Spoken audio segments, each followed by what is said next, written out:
Student, welcome to YouTube study. आज की इस वीडियो में बात करेंगे UP board class 12th Hindi. आप देख सकते हैं काफी इंपॉर्टेंट वीडियो होने वाली है।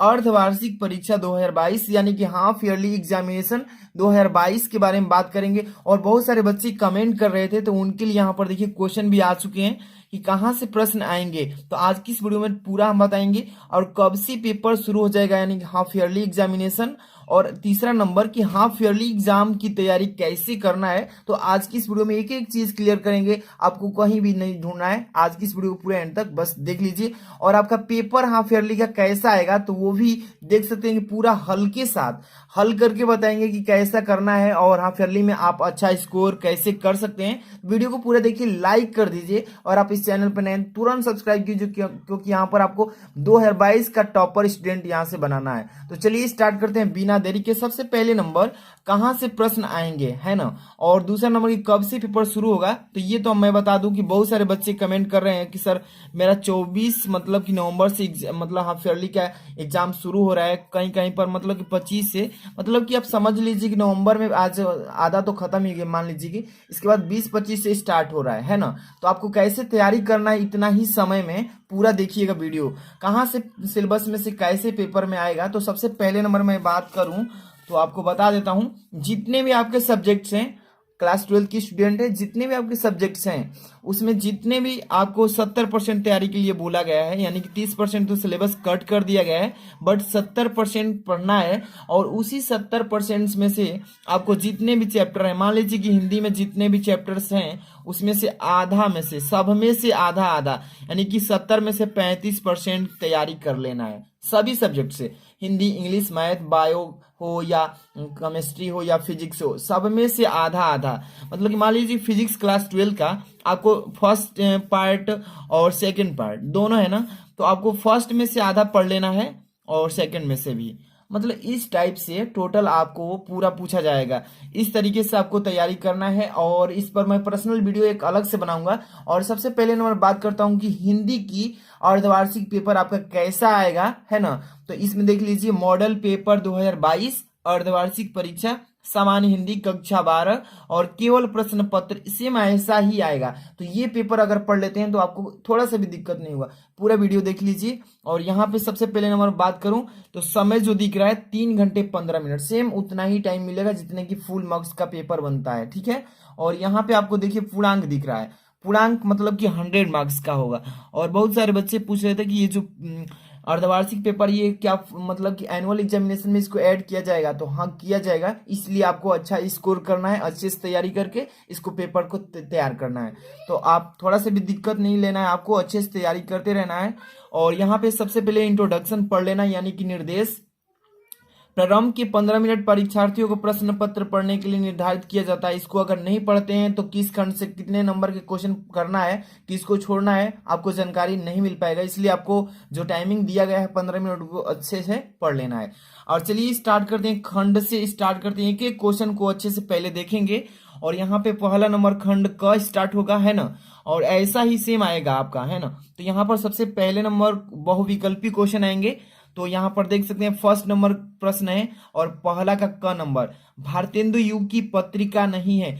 जब तक देखिए इस तरीके के क्वेश्चन पूछता है तो आपको पहले ऑप्शन पढ़ना है अच्छे से, नहीं है तो आप ऑप्शन पढ़ेंगे तभी मालूम चलेगा। तो भारतेंदु की पत्रिका नहीं है, सरस्वती, ब्राह्मण, यहाँ पर हरिश्चंद्र चंद्रिका, यहाँ पर आनंद कादम्बिनी। तो इसका राइट आंसर अगर आपको मालूम है तो कमेंट बॉक्स में बता सकते हैं। तो भारतेंदु युग की पत्रिका नहीं है, तो ये सरस्वती जो दिख रहा है ये ऑप्शन नंबर फर्स्ट ये हो जाएगा इसका करेक्ट आंसर। अब नेक्स्ट क्वेश्चन देखते हैं, यहाँ पे ख नंबर, निम्न में से हरिशंकर परसाई का निबंध संग्रह है। तो यहाँ पर बताइए, प्रस्तुत प्रश्न तब की बात और थी, और यहाँ पर विचार प्रवाह पृथ्वी पुत्र, जिसका राइट आंसर यानी सेकंड नंबर तब की बात और थी, ये हो जाएगा हरिशंकर प्रसाद का निबंध संग्रह। अच्छे से तैयार कर लीजिए ताकि कोई भी प्रॉब्लम ना हो बोर्ड एग्जाम में। अब यहाँ पे देखिए ग नंबर क्वेश्चन क्या कह रहा है कि द्विवेदी और छायावादी दोनों युगों में लेखन कार्य करने वाले लेखक हैं। कौन से हैं? सरदार पूर्ण सिंह, महावीर प्रसाद द्विवेदी, बाल कृष्ण भट्ट और गुलाब राय जी। इसका करेक्ट आंसर हो जाएगा 4 नंबर ऑप्शन, यानी कि गुलाब राय जी। ठीक है, आपको भी मालूम है तो कमेंट बॉक्स में आप बता सकते हैं।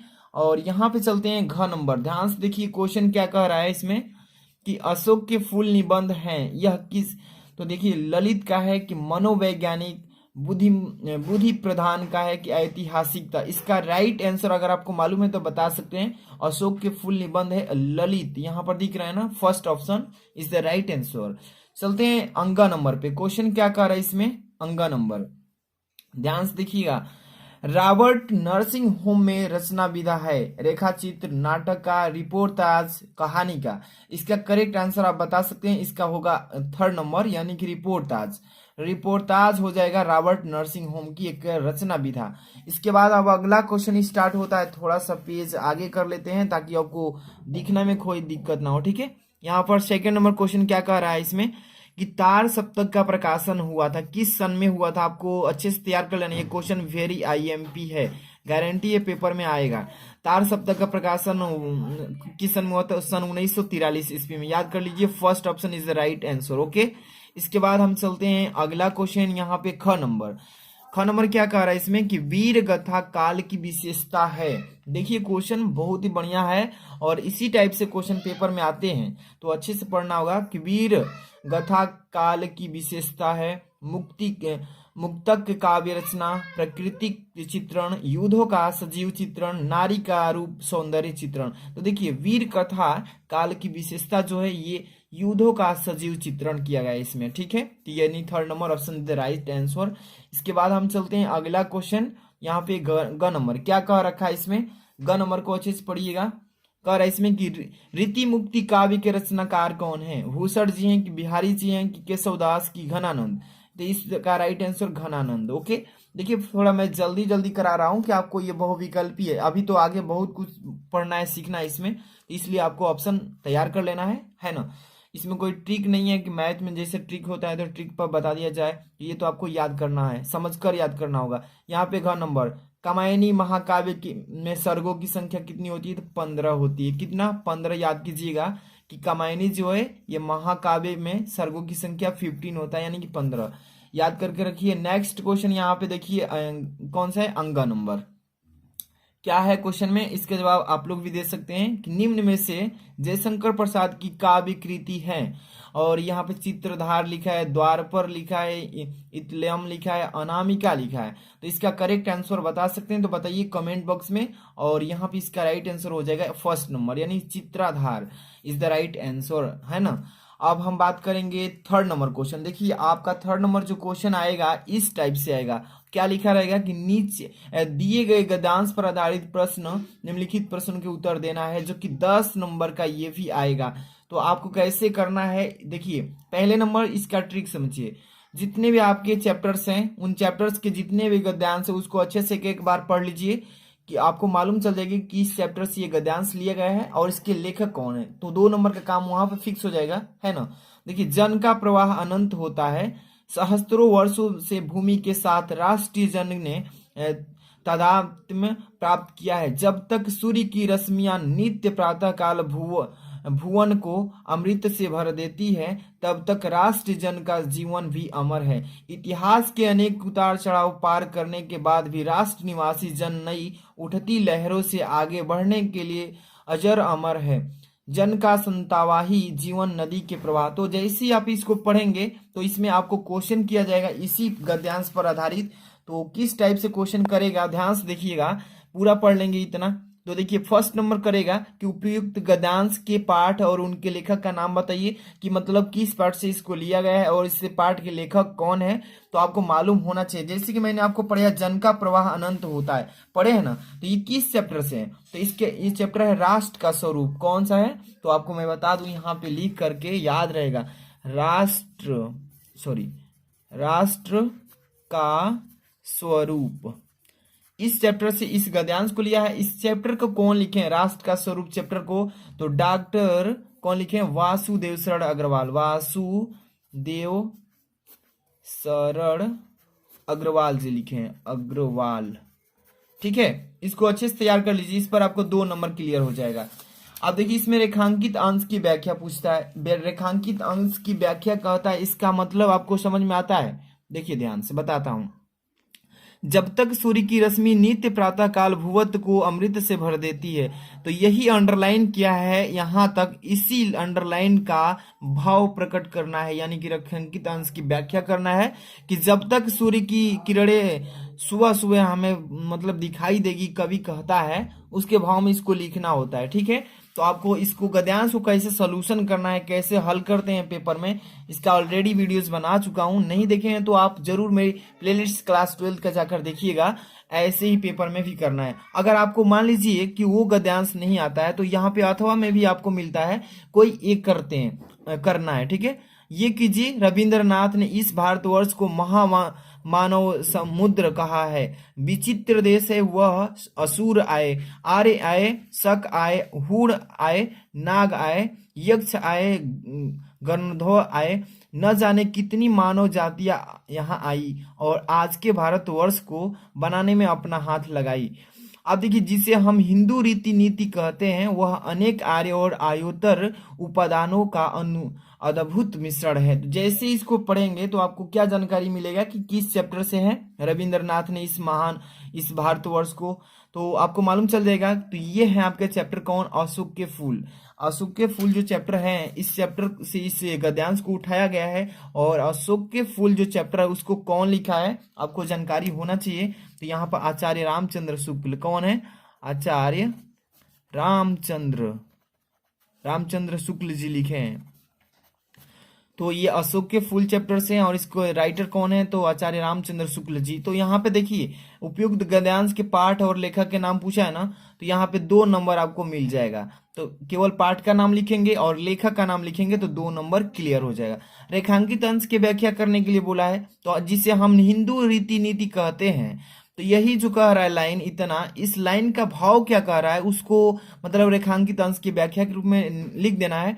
और इसी से संबंधित इस गद्यांश से रविंद्रनाथ ने किस मानव समुद्र कहा है, किसको कहा है, भारतवर्ष को। तो देखिए, आपको इसी में से इसका आंसर देना है, कहीं भी खोजना नहीं है, बस गद्यांश अच्छे से पढ़ना है और इसी में से इसका आंसर भी देना है। तो आप समझ गए होंगे कि गद्यांश को कैसे सोल्यूशन करना है। नहीं करने आएगा तो कमेंट कीजिए, इसका अलग से वीडियो प्रोवाइड हम कर देंगे। अब यहाँ पर क्वेश्चन नंबर 4 देखिए ध्यान से क्या कह रहा है इसमें। क्वेश्चन नंबर 4 ध्यान से देखिए, सेम ये भी क्वेश्चन वैसा ही है, लेकिन वो गद्यांश से था और ये पद्यांश पर आधारित है। दिए गए पद्यांश पर आधारित निम्नलिखित प्रश्नों के उत्तर दीजिए, जो कि 10 नंबर का ये भी बोर्ड एग्जाम में आता है। और यहाँ पर देखिए क्या लिखा है कि सूखी जाति मलिन लतिका जो धरा में पड़ी हो, तो पांवों के निकट उसको शाम के ला गिराना, यो सीधे से प्रकट करना, प्रीति से वंचिता हो मेरा होना। अब देखिए, अति मलिन और सूखते नित्य जाना, कोई पता नवल तरु का पीते जो हो रहा हो, जो प्यारे के दृग युगल के सामने ला उसे है। देखिए यहाँ पर इसका अंडरलाइन भी किया है, जैसे ही पढ़ेंगे तो आपको क्लियर हो जाएगा कि किस चैप्टर से ये पद्यांश लिया गया है।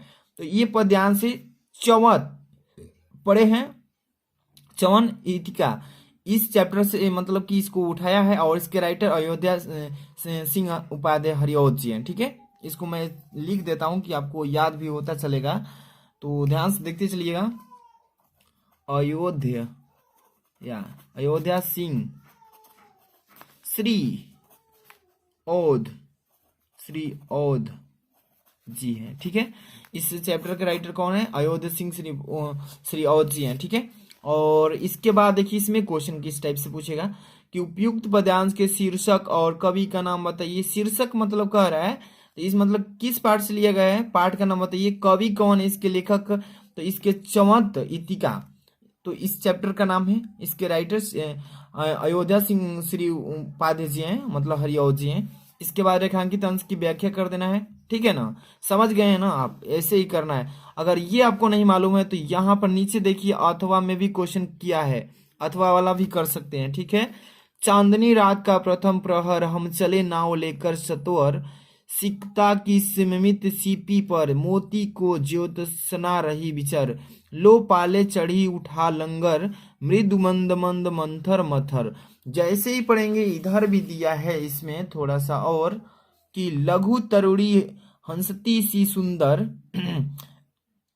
अब देखिए, तीर रही खोल पालो के पर, निश्चल जल के सूची दर्पण पर बिंबित हो रज पुलिन निर्भर, दोहरे ऊंचे लगते क्षण भर। जैसे ही पढ़ेंगे तो आपको मालूम चल रहा है कि किस चैप्टर से इसको लिया है। चांदनी रात का प्रहर, चांदनी रात का प्रहर दिख रहा है ना नीचे, ये किस चैप्टर से लिया गया है?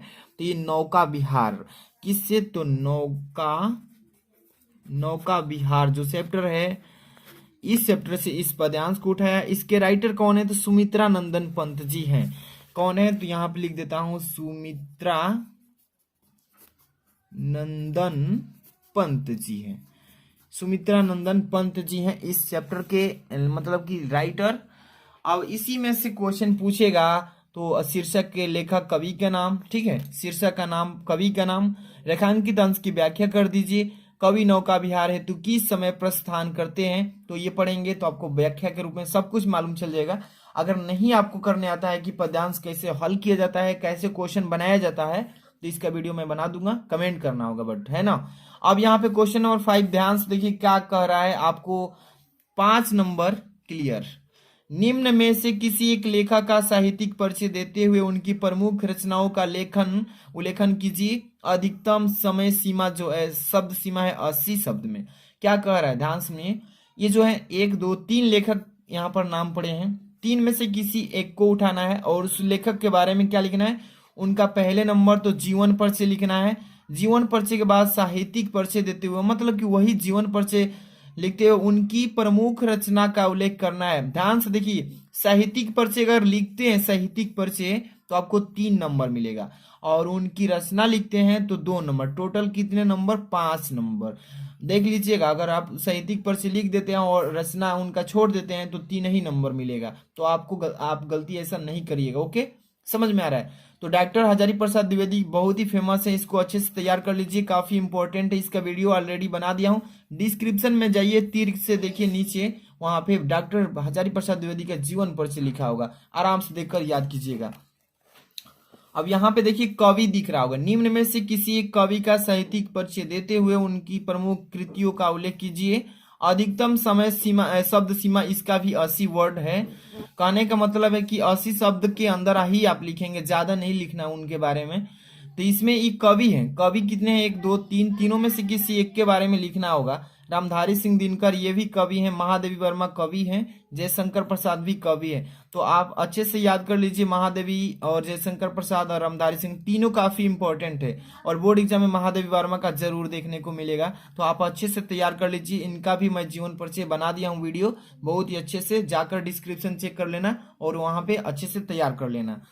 अब यहाँ पे बात करते हैं, यहाँ पे 6 नंबर, ध्रुव यात्रा या पंचलाइट कहानी के उद्देश्य पर प्रकाश डालिएगा, और शब्द सीमा भी इसका अधिकतम 80 वर्ड होना चाहिए। 5 नंबर का ये क्वेश्चन केवल आएगा, 6 नंबर वाला क्वेश्चन, ठीक है।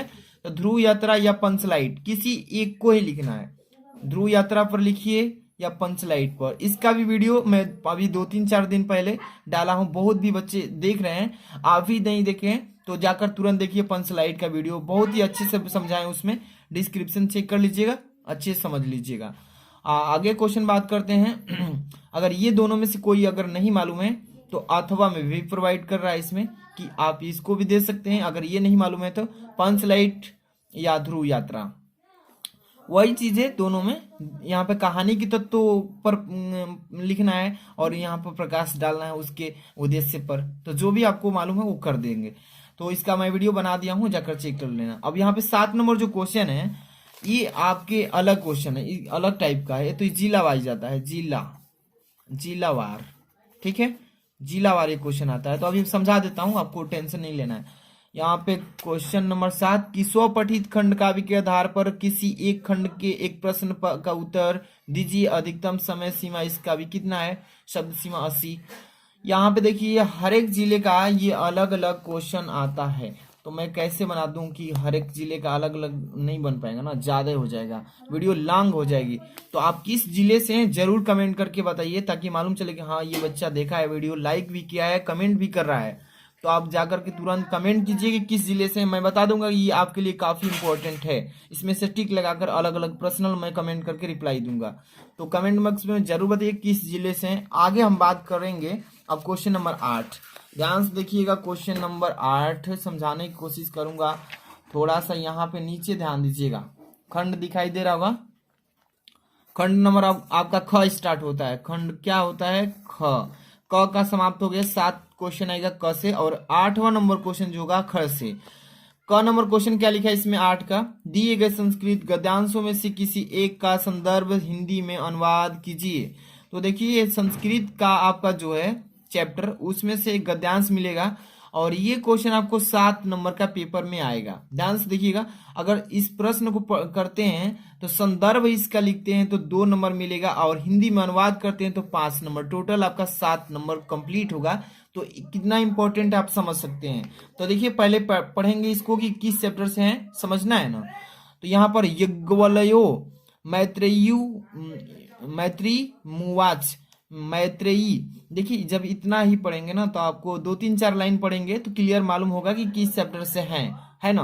तो अगर ये पढ़ लेते हैं, मालूम चल गया कि देखिए यज्ञवल्यो मैत्रेयी मुवाच मैत्रेयी, तो ये जो चैप्टर है आपकी कौन से चैप्टर से लिया गया आपको मालूम है तो आप कमेंट बॉक्स में जरूर बताइए, ताकि आप तो बहुत दिनों से तैयारी भी कर रहे हैं तो आपको मालूम होगा कि किस चैप्टर से है। तो मैं बता दूं, आत्मज्ञ एवं सर्वज्ञ वाला चैप्टर जो है, इसी चैप्टर से इस गद्यांश को दिया गया है। आप समझ सकते हैं, ऐसे ही आपको भी करना है। अब यहाँ पर चलते हैं, इसके बाद अथवा में भी क्वेश्चन प्रोवाइड कर रहा है तो आपको अथवा में भी करना है। तो ध्यान से देखिएगा, लास्ट यहाँ पे समझ लीजिए, संस्कृत साहित्य आदि कवय वाल्मीकि महर्षि वस्य कवि गुरु कवि देखिए कवि कुल गुरु कालिदास अन्य च भाष। तो देखिए ये जो है चैप्टर, ये किस चैप्टर से उठाया है आप कमेंट करके बताइए। चलिए कमेंट बॉक्स में बताइए, देखता हूँ कौन कौन बच्चे अभी सीरियल वाइज देखते आ रहे हैं, ताकि मुझे मालूम चले कि हाँ बहुत बच्चे देख रहे हैं, उनको हेल्प मिलेगी। तो आप बताइए कमेंट करके। क्वेश्चन नंबर 8 का अथवा का अभी बताइए किस चैप्टर से है, ये बता दीजिए। अब इसके बाद हम चलते हैं 8 का ख नंबर पे। क्वेश्चन क्या बोला है कि दिए गए श्लोक में से किसी एक का संदर्भ हिंदी में अनुवाद कीजिए। श्लोक मिलेगा और ये भी 7 नंबर का, समझ लीजिए कितना इंपॉर्टेंट है। यानी कि 8वां जो प्रश्न है, ये आपका 8वां प्रश्न, इसमें क और ख 2 आएगा प्रश्न, जो कि 7 नंबर और प्लस 7 नंबर, कितने 14 नंबर, केवल 8वां क्वेश्चन है, समझ लीजिए। तो दिए गए श्लोक में से किसी एक का संदर्भ हिंदी में अनुवाद कीजिए। यहाँ पर देखिए, यहाँ पर श्लोक दिया गया है और इस श्लोक को पढ़ना है कि संस्कृतम नाम दैवी वाग्नवाख्यात महर्षि पढ़ेंगे। श्लोक किस मतलब चैप्टर से है, इसको संस्कृत में इसका संदर्भ लिखना है, प्रसंग अनुवाद कर देना है। अगर ये मालूम नहीं चलता है तो यहाँ पे देखिए, न में रोचते भूद्रम वाह उलुकस्य से चनम, पढ़ेंगे तो मालूम चल जाएगा। संस्कृत का भाषा है ये, आपको पढ़ के इसको अच्छे से तैयार कर लेना है। इसी टाइप से आपका पेपर में भी क्वेश्चन बनेंगे, तो इसलिए मैं आपको क्वेश्चन का कुछ सोल्यूशन भी बताते चल रहा हूँ, ताकि मालूम चल जाए, उस बेस पर आपको तैयारी करना है, ठीक है। क्वेश्चन नंबर 9 क्या कह रहा है कि निम्नलिखित मुहावरों और लोकोक्तियों में से किसी एक का अर्थ लिखकर अपने वाक्य में प्रयोग करना है। और ये क्वेश्चन 1-1 नंबर के आएंगे, यानी 2 नंबर के क्वेश्चन नंबर 9 रहेगा केवल। यहाँ पर कह रहा है पहला नंबर, दूसरा, तीसरा, चौथा, यानी कितने करना है, किसी एक का, किसी एक, गलती नहीं करना है आपको बोर्ड एग्जाम में, ध्यान से बस इंट्रोडक्शन पढ़ना है, किसी एक को ही सॉल्व करना है, ना कि चारों को कर दीजिएगा तो गलती हो जाएगा, आपका नंबर भी कटेगा। एक को ही सॉल्व करना है, ध्यान से पढ़कर करना है। अपना उल्लू सीधा करना, अपना उल्लू सीधा करना वाक्य में प्रयोग करना है, इसका अर्थ लिख करके, ठीक है। तो इस अपना उल्लू सीधा करना का मतलब, आजकल के नेता लोग वोट के लिए, यानी वोट के लिए खुशामद करके अपना उल्लू सीधा करते हैं। या तो आप समझ ही पा रहे हैं कि अब तो चुनाव भी नजदीक है यूपी के, तो आजकल के जो नेता हैं लोग को वोट करने के लिए खुशामद करके अपना उल्लू सीधा कर रहे हैं। ये ऐसे एग्जाम्पल इसका दे देंगे, ओके। आपको केवल एक ही करना है, ना कि 2 करना है, मतलब एक ही करना है। अब गुलर का फूल होना, गुलर का फूल होना का मतलब कि बहुत दिनों बाद दिखाई देना, मतलब बहुत दिनों बाद दिखाई देना। इसका वाक्य प्रयोग, आगे नाथ न पीछे पगाहा, मतलब मतलब जिसको कोई भी बोलने वाला ना हो, कुछ भी करता हो, डांटने साजने वाला ना हो, वही होगा वाक्य प्रयोग, ठीक है। तो आपको एक ही करना है, ना कि 3-4, मतलब 3 तो छोड़ना है, 1 को करना है, जो भी आए वो कर लीजिएगा। इसके बाद यहाँ पे क्वेश्चन नंबर 10 स्टार्ट होता है, क नंबर। क्वेश्चन क्या पूछा है इसमें ध्यान से पढ़ना है, थोड़ा सा जूम करके बड़ा कर देता हूँ ताकि अच्छा दिखे।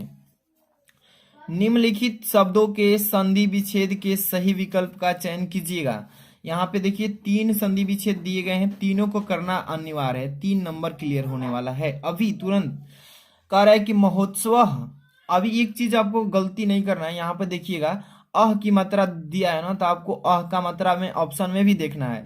अगर अह की मात्रा छोड़ देते हैं तो गलती हो जाएगा।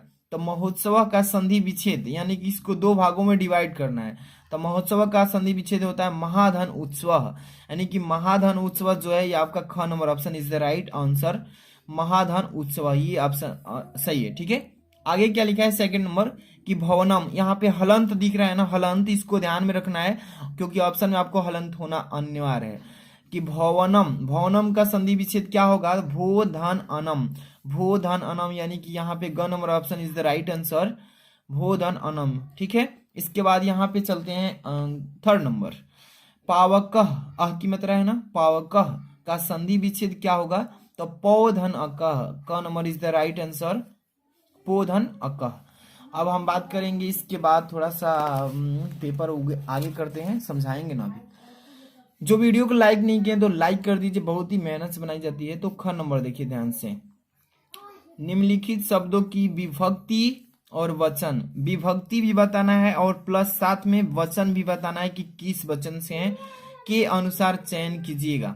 2 क्वेश्चन है इसमें, दोनों को अनिवार्य है। ठीक है, फर्स्ट नंबर बात करें आत्मने। आत्मने में विभक्ति और वचन बताइएगा, कमेंट करके बताइए। चलिए, आत्मने में विभक्ति एवं वचन, तो इसमें आत्मने जो है ना ये चतुर्थ विभक्ति में आता है और एक वचन। ठीक है, चतुर्थ विभक्ति एक वचन कहाँ पे ऑप्शन है, तो ये third number option is the right answer, यानी कि चतुर्थ विभक्ति एक वचन। समझ में आ रहा है। इसके बाद अगला क्वेश्चन पे ध्यान दीजिएगा, क्या लिखा है इसमें, किधर गया जी, यहाँ पे नामसु। नामसु में विभक्ति वचन, तो नामसु जो है ये किस विभक्ति से और कौन सा इसका वचन होगा, तो सप्तमी विभक्ति और यहाँ पे बहुवचन, यानी कि पहला option is the right answer, सप्तमी विभक्ति में जाएगा और बहुवचन होगा इसका। अब हम बात करेंगे इसके बाद अगला क्वेश्चन 11 नंबर, ध्यान से देखिए काफी इंपॉर्टेंट क्वेश्चन है।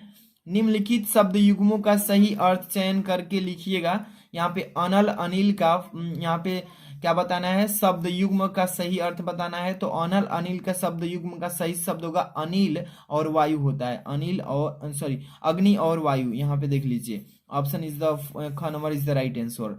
यहाँ पे क्या लिखा है, तरणी तरणी तरणी दोनों लिखा है, लेकिन इसका जो उच्चारण है लिखने का लिखावट जो है अलग है, उच्चारण एक ही है। तो इसका अर्थ क्या होगा, तरड़ी और तरड़ी, इसका अर्थ क्या होगा, सूर्य और नाव होगा। सूर्य और नाव कौन सा ऑप्शन है, पहला सूर्य और नाव हो जाएगा। इसके बाद अभी हम आगे की ऑप्शन की तरफ चलेंगे, ध्यान से देखिएगा। हाँ, यहाँ पे ख नंबर देखिए, थोड़ा सा इसको टेढ़ा कर दिया हूँ, समझा रहा हूँ, ध्यान से देखिए। निम्नलिखित शब्दों में से किसी एक का शब्द के 2-2 अर्थ लिखिए, 2 नंबर मिलेगा। 2 को करना है, कोई भी कीजिएगा 2 नंबर, नहीं कि तीनों कर देते हैं तो गलती। 2 कीजिए, फर्स्ट सेकंड कीजिए या थर्ड कीजिए, कोई भी कीजिए, 2 ही करना है। नाग का प्रवाची कर है, इसका मतलब 2 अर्थ का मतलब क्या होता है, प्रवाची। नाग का प्रवाची क्या होता है, एक सर्प होता है। नाग का प्रवाची क्या होता है, एक तो हो जाएगा सर्प हो जाएगा और एक हो जाएगा हाथी एक हो जाएगा हाथी। और यहाँ पे पतंग लिखा है ना, तो पतंग का सूर्य भी होता है, पतंग का सूर्य भी होता है और सूर्य के बाद एक होता है आपका पक्षी भी हो जाएगा। ठीक है, तो दोनों हो जाएगा और इसको छोड़ दीजिए, 2 ही करना है। यहाँ पे चलिए ग नंबर, निम्नलिखित वाक्यांशों के लिए एक शब्द का चयन कीजिए, ये भी 1 नंबर का मिलेगा। जिसने इंद्रियों को जीत लिया हो। देखिए इस टाइप की जब क्वेश्चन आते हैं तो इसको क्या बोलते हैं, अनेकार्थी शब्द, मतलब अनेक शब्दों का उत्तर एक शब्द में। जिसने इंद्रियों को ही जीत लिया उसको क्या बोलेंगे, जितेंद्रिय बोलेंगे, यानी कि ग number is the right option. ठीक है, इसके बाद आगे चलते हैं। पेपर सेम ऐसा ही आपका आने वाला है, इसीलिए आपको एक एक चीज हम यहाँ पे क्लियर करते चल रहे हैं ताकि आपको कोई भी दिक्कत ना हो। और आप चैनल पर जुड़े रहने के लिए क्या करना है, देखिए सब्सक्राइब तो कर लेंगे और सब्सक्राइब के बाद बेल आइकन भी आता है, bell icon notification, all notification दबा लीजिए। ऑल नोटिफिकेशन का मतलब क्या हुआ, आपको हर एक वीडियो का सूचना आपको मिलता रहेगा ताकि आपको हेल्प मिल सके बोर्ड एग्जाम में। यहाँ पर देखिए सेकंड नंबर, जिसकी उपमा न दी जा सके, मतलब जिसकी उपमा नहीं दिया जा सकता है उसको एक ही शब्द में क्या कहते हैं, अनुपम बोलते हैं। यानी ख number is the right answer. इसी तरीके से अब अगला क्वेश्चन घ नंबर क्या कह रहा है, इसमें ध्यान से देखिएगा कि निम्नलिखित में से किन्हीं दो वाक्यों को शुद्ध करके लिखिए और दोनों करेंगे तो 2 नंबर मिलेगा। एक पर एक नंबर, एक पर एक नंबर, 2 नंबर क्लियर होने वाला है। 4 दिया है, 1 2 3 4, चारों में से 2 कीजिए, 2 छोड़ दीजिए। क्या कह रहा है इसमें, ध्यान से पढ़ना है कि मेरे को अभी जाना है। तो ये जो शब्द देख रहे हैं ना, ये अशुद्ध शब्द बोले जाते हैं, मतलब कि इसको शुद्ध नहीं बोला जाता है और इसको शुद्ध करके पेपर में लिखना है आपको आंसर शीट में। तो मेरे को अभी जाना है, तो यानी कि मुझे अभी जाना है, क्या कहेंगे कि मुझे अभी जाना है, अभी जाना है। इस टाइप से आपको बना लेना है शुद्ध करके। अब इसके बाद क्या लिखा है कि वह कुर्सी में बैठा है, क्या गलत दिख रहा है आपको, वह कुर्सी में बैठा है, वह कुर्सी पर बैठा है, वह कुर्सी पर बैठा है। ठीक है, इस टाइप से आपको शुद्ध करके बनाना है। मैं लड़के को पढ़ाया हूं, ये गलती है, मैं लड़कों को पढ़ाया हूं, मैं बच्चों को पढ़ाया हूं। यहाँ पे एक फूल की माला लाओ, यहाँ पे फूल की माला लाओ, एक नहीं फूल की माला लाओ, शुद्ध कर लेंगे आप। ठीक है, यहाँ पे 12वां नंबर क्वेश्चन देखिए, बहुत ही इंपॉर्टेंट है। क ख ग 3 क्वेश्चन पूछा जाएगा और तीनों क्वेश्चन जो है 12वां नंबर में मिलेगा। और ये कितने नंबर का, तो 2 2 4 2 6, कितने नंबर होंगे, 6 नंबर। क्लियर, चलिए समझिए पहले। क नंबर, वीर रस अथवा करुण रस के अस्थाई भाव के साथ उनकी परिभाषा उदाहरण दीजिए।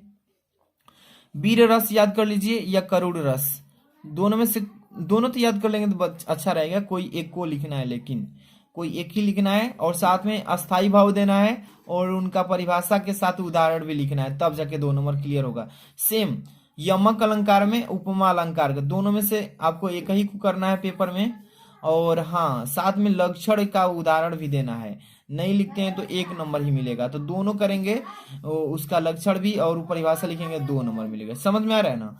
यहाँ पर दोहा अथवा रोला, ये दोनों छंद हैं, दोहा छंद या रोला छंद, कोई एक ही को करना है, लेकिन दोनों याद कर लेंगे तो याद रहेगा, तभी तो कोई एक लिखेंगे।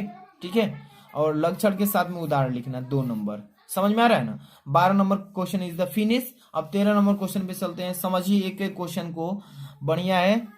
यहाँ पे देखिए, अपने जनपद के किसी विद्यालय में शिक्षक के रूप में कार्य करने के लिए विद्यालय प्रबंधक के नाम अपना आवेदन पत्र लिखिए। देखिए बहुत ही क्वेश्चन प्यारा है और ये 6 नंबर का क्वेश्चन आएगा। अपने जनपद मतलब अपने जिले के किसी विद्यालय में शिक्षक के रूप में कार्य करने के लिए, मतलब पढ़ाने के लिए विद्यालय के जो प्रबंधक हैं उनके नाम अपना आवेदन पत्र भेजना कि सर मैं पढ़ाना चाहता हूं, मुझे बहुत प्रॉब्लम है इसलिए मैं पढ़ाना चाहता हूं। तो कैसे पत्र लिखेंगे, इस पर पेपर में आएगा। अगर वो नहीं आपको याद है, नहीं आता है, तो इसका वीडियो मैं ऑलरेडी बना दिया हूं, उसको भी डिस्क्रिप्शन में दे दिया हूं, जाकर चेक कीजिएगा। अथवा में भी दिया है, ग्राम प्रधान की ओर से अपने जनपद के जिला अधिकारी को पत्र लिखिए जिसमें गांव की सफाई व्यवस्था हेतु निरोध किया गया हो। तो मतलब गांव की गंदगी को दूर करने के लिए, सफाई करने के लिए आवेदन पत्र लिखना होता है ना, उस पर भी पेपर में आएगा। इसका भी वीडियो ऑलरेडी बना दिया हूँ, बहुत सारे बच्चे भी देख रहे हैं, आप नहीं देखे हैं तो डिस्क्रिप्शन चेक कीजिए, प्ले लिस्ट चेक कीजिए क्लास 12 हिंदी का, वहां पे सभी वीडियोज मिलेंगे। या ऐसे भी सर्च कीजिए यूट्यूब स्टडी, क्या करेंगे, YouTube study bye class 12 Hindi में पत्र कैसे लिखें, एकदम फटाक से आएगा पहले नंबर। अब यहाँ पे 14 नंबर जो क्वेश्चन है आप देख रहे हैं, लास्ट पेपर का क्वेश्चन होने वाला है, तो ध्यान से देखिएगा। निम्नलिखित विषयों में से किसी एक पर अपनी भाषा शैली में निबंध लिखिएगा। देखिए इस टाइप से पेपर में आने वाला, और ये सबसे काफी खतरनाक क्वेश्चन 9 नंबर वाला, 9 नंबर का आएगा। तो इसका मतलब निबंध लिखना है, और बहुत सारे बच्चे कहते हैं कि काफी मतलब वोड टॉपिक है, मतलब बड़ा टॉपिक है, कैसे याद करेंगे, समझ में नहीं आता है। तो देखिए अगर आपको याद भी नहीं है तो आप कैसे हेडिंग लगाएंगे, किस टाइप से लिखेंगे कि एक भी नंबर नहीं कटेगा और अच्छे से नंबर भी स्कोर कर पाएंगे। तो इसका भी वीडियो मैं ऑलरेडी बना चुका हूं, लेकिन आपको काफी इंपॉर्टेंट यहाँ पे समझाता हूँ कौन से 5 में से। भारत में कंप्यूटर का महत्व, ये तो काफी इंपॉर्टेंट है ही है। भ्रष्टाचार का कारण एवं निवारण, इसको उतना याद, मतलब उतना इंपॉर्टेंट नहीं है। संक्रमण रोग का कारक कोरोना वायरस, वेरी इंपॉर्टेंट, इसको तो हम हाईलाइट में लेंगे।